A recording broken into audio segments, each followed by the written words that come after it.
In a vast galaxy, one where only a few species had mastered interstellar travel, there was a race known for its ruthless aggression, the Kulkari. These fearsome warriors, with their massive 5-meter-long bodies and 6 powerful limbs, had conquered many worlds without encountering significant resistance. But when they stumbled upon a small, seemingly insignificant colony, things were about to change dramatically. The first contact between the Kulkari and humanity happened without much fanfare. A 20-member armed reconnaissance team of Kulkari was patrolling Delos Fifi, a planet they intended to exploit for resources. However, upon arrival, they discovered a small human settlement.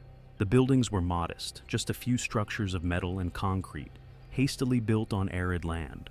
For the Kulkari, creatures with limited understanding of other intelligent life, these appeared to be mere abandoned structures, of no value. "There shouldn't be anything here," growled Takor, the leader of the reconnaissance team, activating the flamethrower attached to his arm. "Let's destroy them and report back to the commander." Without hesitation, the Kulkari began razing the buildings, their liquid fire melting metal and reducing the walls of the settlement to ash. From a smaller structure, a human family managed to flee, but didn't get far.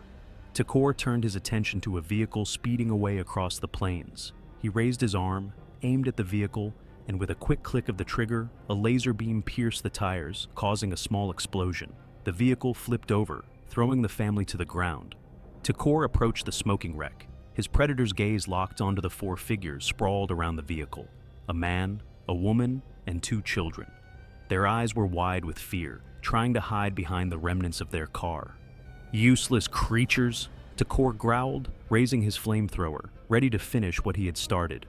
But in that moment, things took an unexpected turn. Takor's weapon failed to function. In fact, his arm was no longer attached to his body.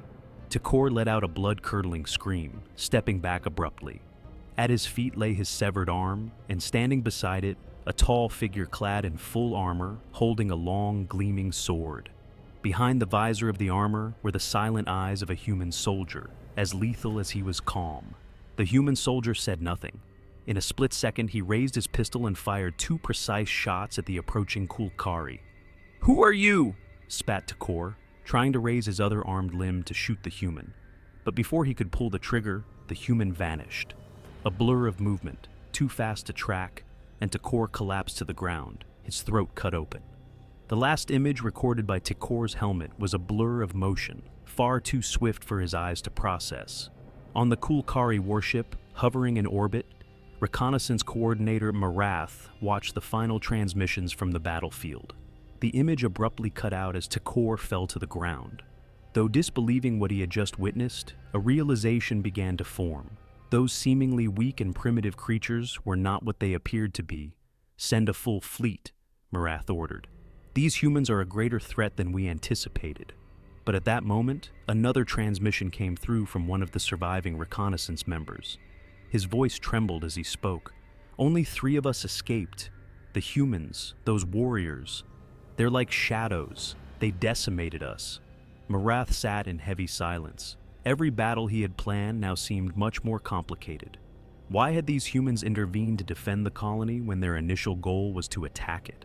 No one fully understood the complexity of human conflicts and their differing factions. In a small hideout on the same planet, Captain Matthew Crane removed his helmet, revealing a face marked by years of combat. Nearby, 3 armed soldiers, all wearing the same active camouflage armor, rested, sipping a few mouthfuls of water from their shared flask. "That wasn't a standard exercise," said one of the soldiers, Marcus, trying to calm down after the intense fight. "We weren't trained to save civilians, but those creatures, what the hell are they?" "It doesn't matter what they are," Crane replied, his gaze serious. "Our mission is clear. We get the data from the base and pull out. The fact that we intervened was just circumstantial. But if those Kulkari come back, we need to be ready." "Do you think they'll attack again?" asked Sophia, the only woman in the team, still adjusting her armor after taking a heavy hit during the fight. Crane looked up at the sky. "They will. And next time, they won't just send a reconnaissance team." In the silence that followed, every soldier knew that what had seemed like a simple infiltration mission had turned into a galaxy-spanning war. It wasn't just a conflict between human factions anymore, but something much larger. something that couldn't be solved with just swords and bullets. Preparations for the final battle. Time passed quickly and both humans and Kulkari were preparing for a major conflict. In space, a massive fleet of Kulkari warships gathered, their weapons ready to wipe out any trace of human civilization on the planet. At the same time, the different human factions, now fully aware of the alien threat, began to collaborate. After years of internal struggles, humanity had found a new external enemy, one that demanded unity.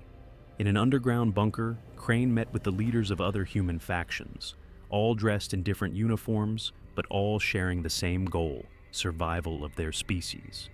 "We have one chance," said General Talia Varn, a massive woman with scars running across her face. "Our ships aren't as advanced as the Kulkaris, but we have the numbers. If we hit them from all sides, we might catch them off guard." "And on the ground?" Crane asked, staring at the holographic tactical maps showing human bases.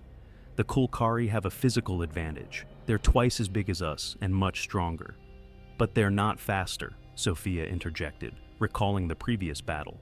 "We have mobility, and if we draw them into rough terrain, we might negate their advantage." After hours of debate, the plan was set. The humans would strike both from space and on the ground, using every advantage they could find. When the Kulkari fleet entered Delos Philiu's atmosphere, the sky erupted with explosions. The human ships, though technologically inferior, had managed to break into the enemy formations and cause significant damage. Coordinated and well-timed strikes left the Kulkari confused. Any Kulkari ship that landed on the planet was immediately met with massive gunfire from humans hidden in bunkers and trenches. Crane, Sophia, and Marcus were on the front lines of the ground battle. Crane cut through the massive bodies of the Kulkari with his laser sword, while Sophia and Marcus covered the flanks, using their suits to camouflage and strike the enemy from the shadows. Amidst the chaos, Marath, the Kulkari leader, descended onto the battlefield, imposing and furious. There was no room for diplomacy or hesitation now. With two massive weapons attached to his arms, he was determined to personally face the ones who had humiliated his warriors. "Weak humans!" he roared in the Kulkari tongue, brandishing his weapons. Crane stood face to face with Marath. Their eyes locked, and for a moment, everything seemed to stop. Crane knew that if he defeated this leader, the Kulkari's morale would be shattered. Marath also knew that this human was the one who had decimated his reconnaissance team. The two moved simultaneously. Marath with brute force, Crane with agility and precision. Crane's gleaming swords clashed with Marath's energy weapons in a violent exchange of blows. The surrounding fires, explosions, and screams of battle seemed to fade into the background as the duel became more intense. Marath attacked with all 6 of his limbs, trying to trap Crane, but Crane, with fluid, calculated movements, dodged each strike, looking for weaknesses in his massive opponent's armor. Finally, with a quick, unexpected maneuver, Crane landed a blow on Marath's most vulnerable point, slicing through the armor and delivering a fatal wound. "You don't understand, Kulkari," Crane said in a low voice as Marath collapsed to the ground. "We're not weak. We're more dangerous than you can imagine." Marath let out a final growl before finally succumbing, his massive body slumping to the ground. With Marath's death, the Kulkari's morale crumbled. Those who remained fled or were eliminated by the human forces, which were quickly consolidating their positions. The Kulkari ships, seeing the loss of their leader, began retreating from space, leaving behind a desolate battlefield. As the battle ended, Crane sat on a pile of rubble, looking out at the now quiet battlefield. Sophia sat beside him, her gaze filled with concern. "We won," she said quietly. "But what comes next?" Crane remained silent for a few moments, reflecting on everything that had happened. "This isn't the end," he finally replied. "Just the beginning. Now we know we're not alone. And whether we like it or not, that's going to change us forever." With one last look at the smoke and ash-filled sky, Crane and his team stood up, ready to face whatever challenges the future would bring.